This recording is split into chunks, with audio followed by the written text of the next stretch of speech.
end up.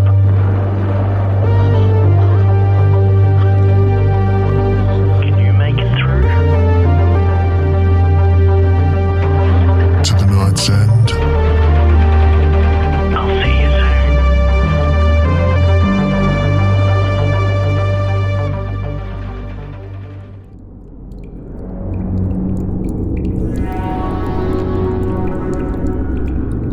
Friend, I'm running out of time. We're running out of time. He's going to ask you something soon. A question, and you must not answer. If you do, I don't know what will happen, but I know I won't be here to stop it. One last story before the choice comes. Midnight Clay, written by Mark Castle and narrated by Drew Sebastini.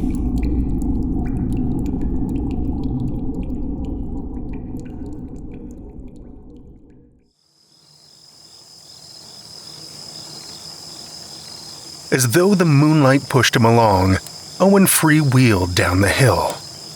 The wind bit into his face, froze his knuckles.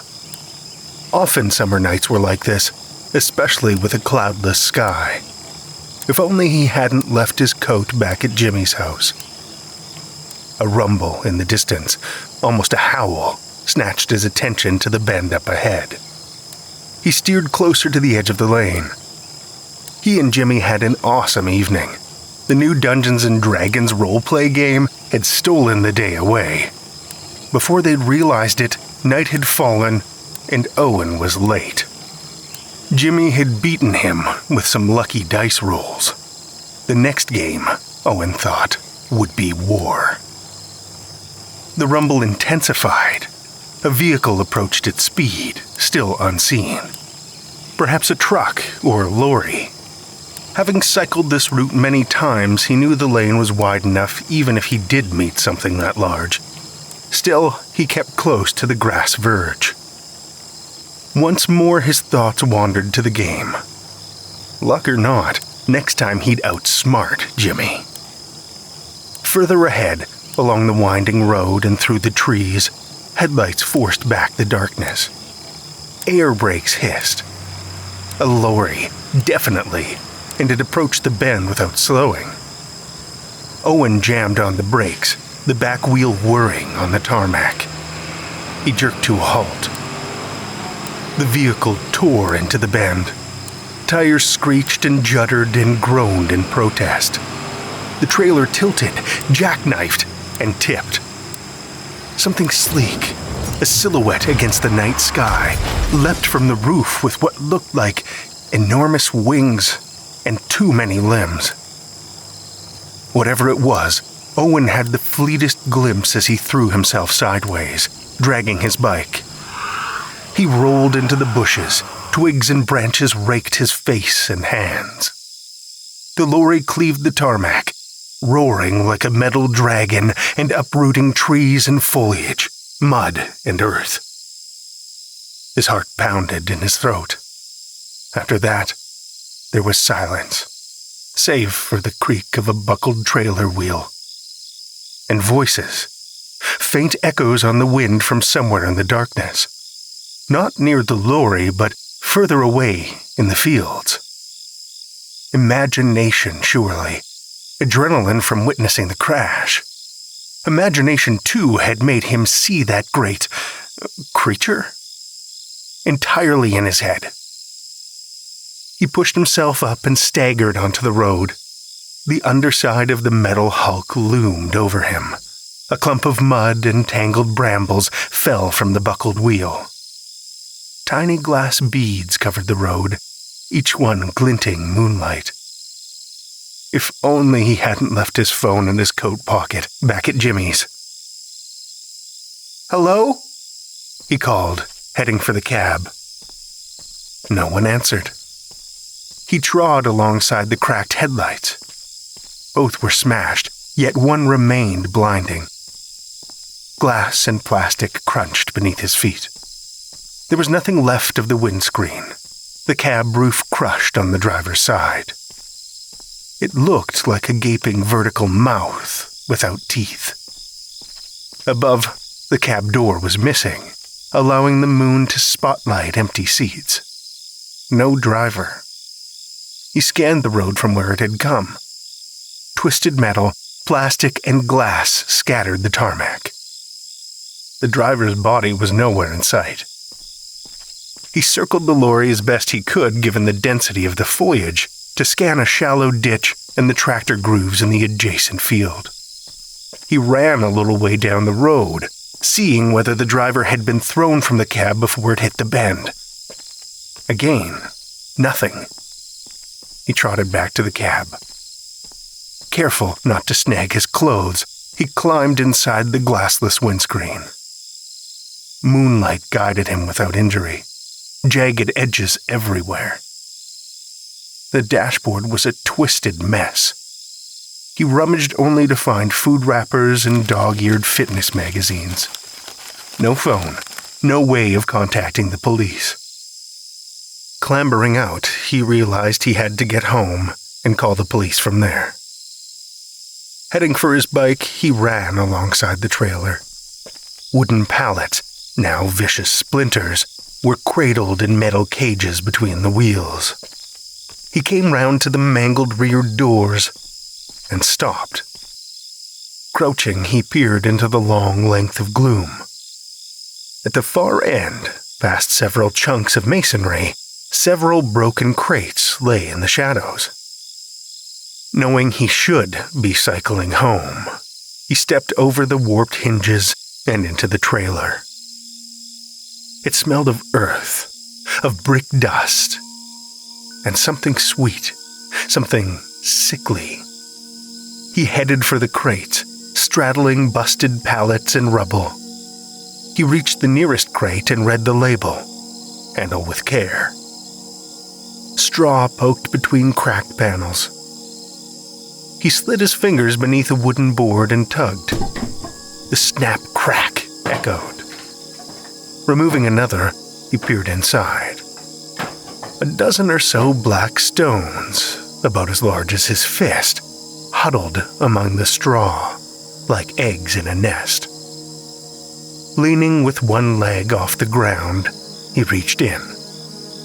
Damp straw poked his fingers, and he grabbed one of the stones. Cold and heavy. He lifted it out. Just enough moonlight pushed into the trailer for him to see. Mostly smooth, a kind of marble effect streaked through the stone. A kaleidoscope of color blended with that deep, dark black. Bringing it closer to his face, a thump rang through the trailer from overhead. He grabbed the edge of the crate. A splinter tore his palm, but he hardly felt it as he looked up. Another 2 thumps followed in quick succession. He shoved the stone into a pocket and ran, leaping over the debris. He stumbled into the fresh air and looked up. Dangling over the side near a missing wheel, a denim-clad leg twitched. An arm, too, flopped over the side. Blood dripped from the fingers. Owen froze. That hadn't been there a moment ago. Someone stood over the body. The person was tall, broad-shouldered, and wore what looked like a priest's cassock under flowing robes. Peculiar markings covered the robes, reflecting moonlight as though every symbol and glyph was stitched in silver. He held a staff or perhaps even a spear. His bald head glistened on a thick neck. Owen couldn't see his face. The man cocked his head as though sensing him and raised the spear and rammed it into the driver's chest. Once, twice, then a third time. Blood misted the air. The man turned. He had no face. This was no man. It had only a blank head, like a white balloon, smooth and featureless. No, not entirely featureless. Where each eye should be was a row of uneven stitches. The ground seemed to suck at Owen's feet. Silently, he screamed at them to move, to get him out of there. But he could not move. He had to grab his bike, cycle away, get away from there. Now. Child. A low voice blasted into his brain. What? His throat tightened. He looked around. Who? Inside his head, the voice bellowed. You were in the wrong place at the wrong time. The blank-faced creature gripped the spear with both hands and leaned on it. Those stitched eyes somehow bored into Owen's mind. That, Owen guessed, was precisely what was happening. How else was it speaking to him? The thing didn't have any lips. Churning shadows looped around the creature's torso, toying with the robes and tracing along the sigils and glyphs. Framed by fading moonlight, the creature reached down with an impossibly long arm and grabbed the driver's ankle, then hurled the body over the edge. Dead limbs cartwheeled, almost comically, and slapped the tarmac, spattering blood. The chest was cleaved open in a bloody mess of jagged ribs and a shredded jacket. The creature leapt from the roof, its robes and cassock billowing, spear held high. Wispy shadows trailed behind. More floating than falling, it landed beside the body. Owen pressed himself into the bushes and stared, craning his neck. This thing had to be at least 8 feet tall. Its voice, heavy like a shovel dragged across concrete, thundered in his head. Stop referring to me as creature. Lesser beings like you mortals are creatures. Demon is more accurate. I am more man than mankind was ever intended to be. A lump filled Owen's throat. You should not have interfered. He couldn't look away from the demon's stitched eyelid. Absurdly, all he thought of was the Dungeons & Dragons game he'd played earlier. It was as though he stood face to face with one of the characters. Interesting thoughts, child. Tilting his head, the demon leaned forward. You have met my kind before. He most certainly had not. Tabletop role-playing was one thing, but this? You know of magic, of spellcasting, of witchcraft. The demon leaned closer still. And you have defeated demons. Owen's heart thumped in his head, louder almost than the demon's words. He gripped the stone in his pocket. Interesting. He had to get the hell away from this thing, now. But his legs wouldn't listen. Although his bike was fairly close, it felt like miles away. You have something that belongs to me. This demon, this man, reached out, fingers curled upwards. Give it to me. With a shaking hand, Owen lifted out the stone.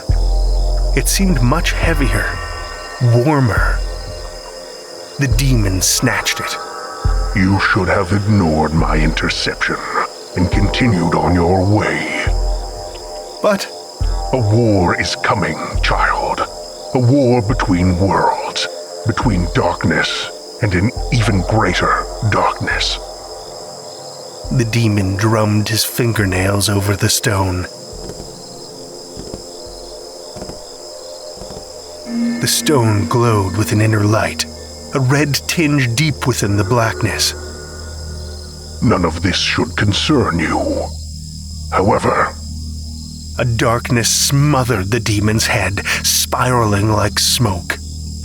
Faint tendrils of shadow coiled around the stitches that wove through his skin. Behind his head, behind that glistening dome of mottled flesh, moonlight darkened. The demon straightened his back, robes and cassock swaying. He let go of the spear, and it balanced vertically on its tip, defying gravity. Still with those stitched eyes fixed on Owen, he wrenched aside the robes and pressed fingers against the folds. The digits lengthened and sank into the fabric, disappearing into a liquid darkness. The way it played with light bent Owen's perception. Where he looked, light did not belong there, could not belong. Yet a shimmering haze of shadows somehow allowed him to watch the demon's fingers twist into the darkness and disappear up to the knuckles. Giddy, his knees buckled and he fell to the ground, half on the grass verge, half on the tarmac. It was as though his entire body had given up. All he could do was watch. And he knew this was precisely what the demon intended. Owen must observe. White energy trickled along the demon's robes and sparked around the glyphs and sigils. He removed his fingers, and black slime stretched and drooped, dark, stringy. I mold this clay. That voice reverberated inside Owen's head. With darkness in mind. Kneeling as if to pray, the demon held out his arms. In one hand he clutched the stone, and in the other he cupped the dripping slime. Pressing them together, the two substances molded like clay. The darkness and red streaks merged, sparking with an inner fire, faint yet fierce. Still kneeling, he extended his arm to drag the clay across the tarmac. As before, his arm lengthened, poking from beneath gaping sleeves, muscles flexing, stretching, and reaching.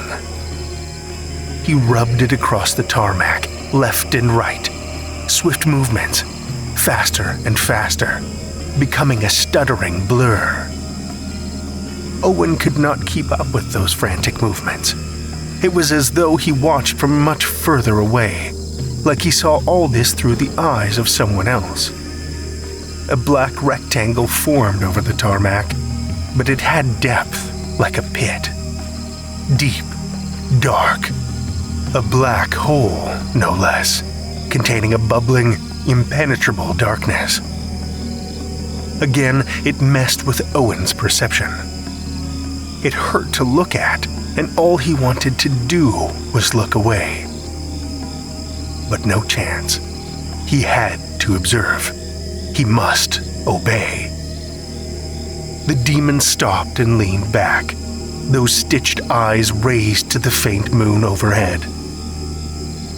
Like heavy smoke, the shadows now obscured the trees, the trailer, the debris. It was only Owen and the demon and the driver's bloodied body, surrounded by the cloying darkness.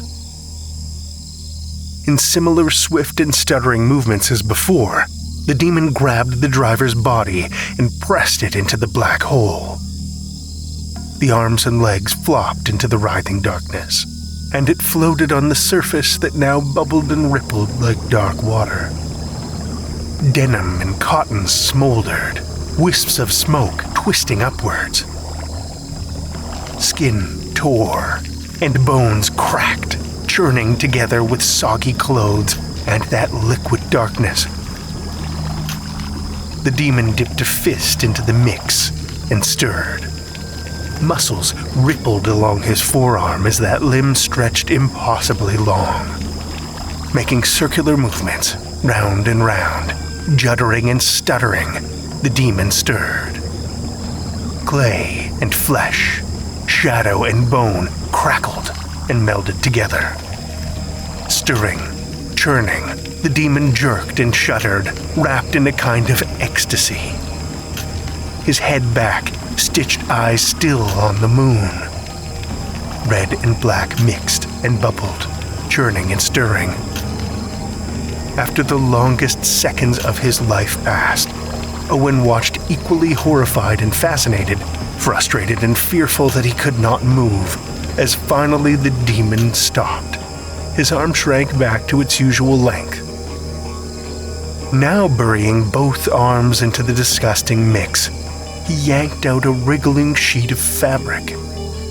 Dark, bloody chunks of flesh now stitched with the shadows, knitted together like a patchwork blanket. It dripped and hissed on the tarmac as he laid it aside. Strips of colored cotton and denim were linked, woven with jagged sections of skin that pulsed and seethed as though the entire thing breathed. And it did breathe. Owen had no doubt that was precisely what the fabric was doing. Pulsing, throbbing, living, and breathing. Somewhere far at the back of his mind, he knew he should now be escaping, pedaling fast. But there was something keeping him there. He had to stay. To run would be foolish. Such an opportunity. This demon will reveal so much more. There were unspoken promises. The demon would show him everything. Everything. He had to run. Now. But no, he would not. Could not. Owen was almost ready to embrace what he was there for. The shadows retreated to reveal the underside of the trailer again. Multicolor streaks played in the fading darkness as though a TV screen flickered, colors mixing with the shadows. Apparently oblivious to the shifting atmosphere, the demon continued to stitch shadow and skin, creating another grotesque piece of fabric. The dirty shades of color opened up and became the silhouette of someone or something. Another demon? But this image was different, almost elegant. Smaller, frail. The blurry form of what Owen could only describe as an old hag appeared. Her hair was gray and fine, yet her face was hidden in a twist of darkness, like a black whirlpool. She extended an arm. Her fingers smoldered as they reached through the shadows and into the world. She caressed the top layer of fabric. Owen understood. He knew this was a witch. Some phantom from history when witchcraft was dark and dangerous.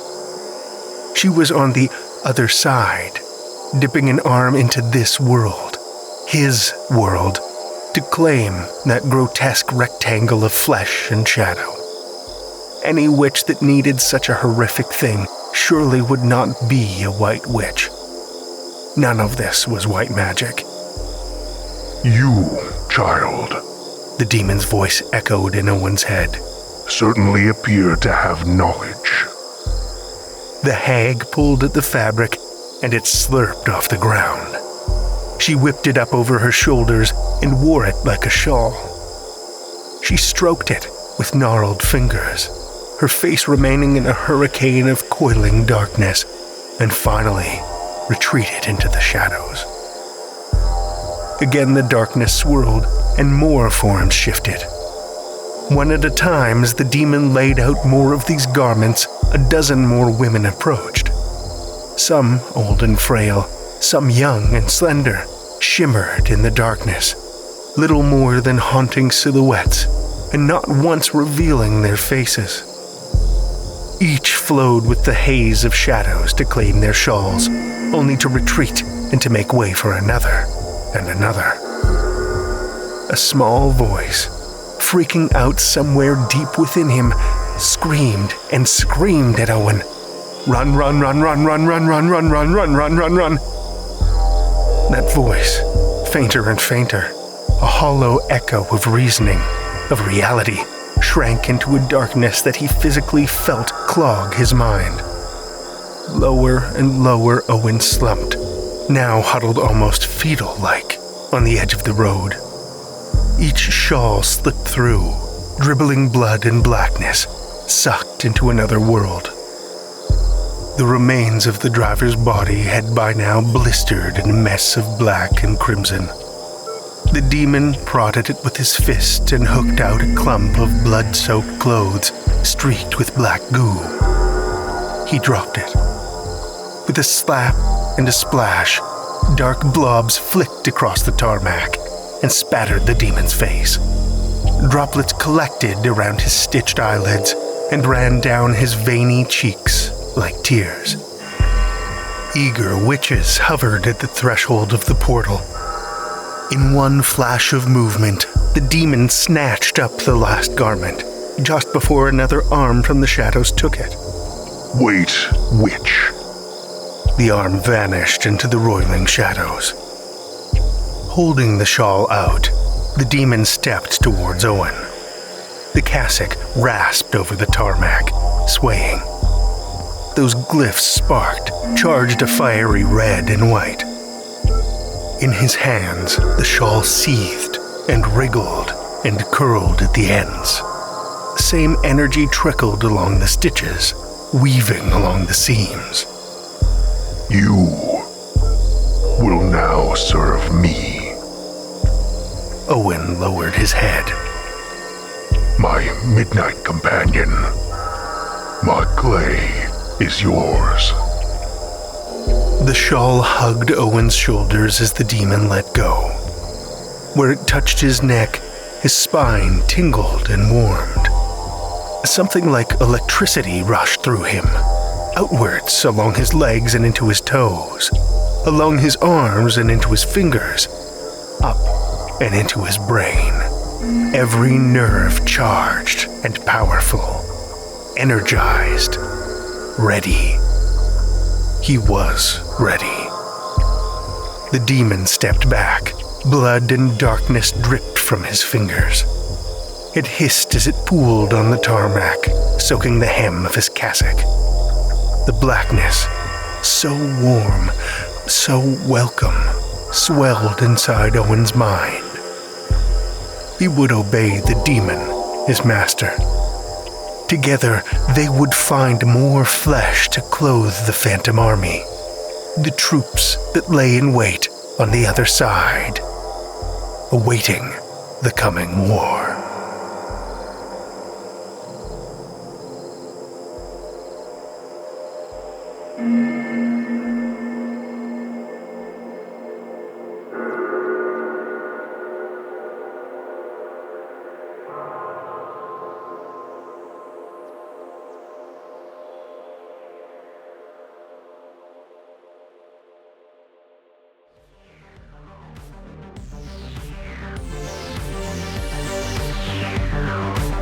You've been listening to the Night's End podcast, which is a production of Dissonance Media.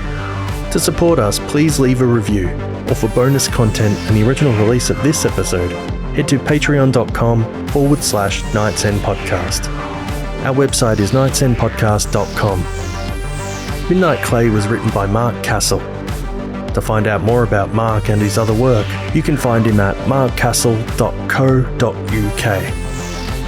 This episode was narrated by Drew Sebastini. Drew Sebastini works best by the light of the moon, spinning dark and delirious tales of horror each and every week as the host of Tales to Terrify podcast, one of the longest running horror fiction podcasts. During those loathsome daylight hours, though, he applies his creative forces as a writer, designer, and creative director for his little ad agency, Balloonfish. He lives in Saskatoon, Saskatchewan, Canada, with his partner, son, and a slowly dwindling menagerie of aged fur kids. Listen to more of his work at talestoterrify.com or get in touch via social media at Dr. Nebulon.